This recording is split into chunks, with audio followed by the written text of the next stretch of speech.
Tu souhaites rester au courant de l'actualité K-pop et me soutenir en même temps? Alors abonne-toi et like la vidéo. Le 28 juillet, un incident spectaculaire eut lieu à Hong Kong. En effet, le groupe local Mirror fut victime de la chute d'un écran LED de 600 kg sur l'un de ses membres. L'écran attaché avec seulement 2 câbles au lieu de 6 a blessé 2 personnes. Alors que la première victime souffre seulement de blessures mineures et d'anxiété, la deuxième, sur lequel est tombé l'écran géant, est tombée directement dans le coma. Ce dernier a depuis repris conscience et a subi 2 opérations majeures du cou et de la tête. Cependant, la moelle épinière ayant été touchée, il y a des risques que l'artiste finisse tétraplégique. Le choc de certains internautes s'est pour certains transformé en indignation envers les ARMY. Certains d'entre eux auraient été rassurés car l'incident ne s'est pas produit avec BTS. L'indignation s'est aussi portée sur la hype concernant le band New Jeans. Le nouveau groupe du label a récemment drop son 3e MV nommé Cookie. Si ce dernier fut plutôt bien accueilli par le public, un tweet vint remettre en question la sécurité des filles, qui seraient sexualisées. Le tweet affirme que le cookie en question ferait référence à l'organe féminin, et que du coup, toute la chanson, interprétée par des mineurs, aurait une connotation sexuelle malsaine. Cependant, les internautes coréens ont indiqué que les lyrics ont été traduites, et que dans la langue d'origine, rien ne laisse penser à une sexualisation des filles.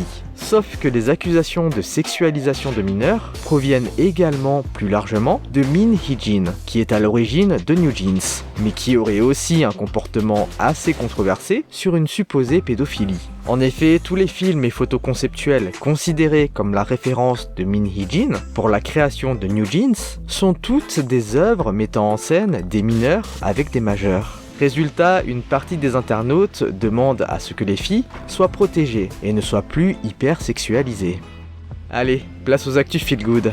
Chaeryeong reçoit enfin quelques compliments après plusieurs années de commentaires négatifs. En effet, ce 29 juillet, une photo de la membre d'ITZY, prise dans la rue et postée sur un forum coréen, enregistra plusieurs milliers de vues. Les Coréens ont rempli l'espace commentaire de compliments concernant la jeune artiste. Un geste particulièrement touchant après tout le bashing que s'est pris Chaeryeong à ses débuts, à cause de son visuel jugé désagréable, au point que les parents de l'idole aient dû intervenir pour demander aux internautes de ne pas insulter leur fille.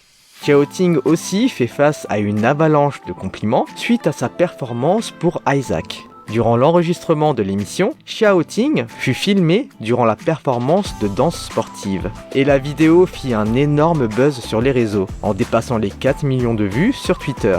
A savoir que Xiaoting pratiqua la danse sportive au niveau international pendant sa jeunesse. Durant la même émission Isaac, c'est Kim Jae-won, ex-101, qui fit le buzz également. Durant l'enregistrement du show, il est interdit pour les spectateurs de ramener à manger. Et afin que ces derniers ne soient pas affamés, Jae-won offrit des cartes cadeaux McDonald's à tous ses fans. Les internautes ne purent s'empêcher de féliciter l'idole pour sa gentillesse. Cette semaine signa également le comeback des 80s sur la scène musicale, avec le MV Guerilla. Le band revient en force avec une chorégraphie puissante, tellement puissante que personne n'a encore tenté de faire le Guerilla Challenge, en espérant que d'autres artistes s'essayent à la chorégraphie du groupe. L'autre comeback qui créa la controverse est celle de Blackpink. En collaboration avec PUBG, le groupe de la YG a drop en avant-première un nouveau titre nommé Ready for Love. Cependant, le drop a créé la polémique concernant une discrimination envers Jennie. En fait, sur ce titre, Jennie ne possède que très peu de lignes et de rap.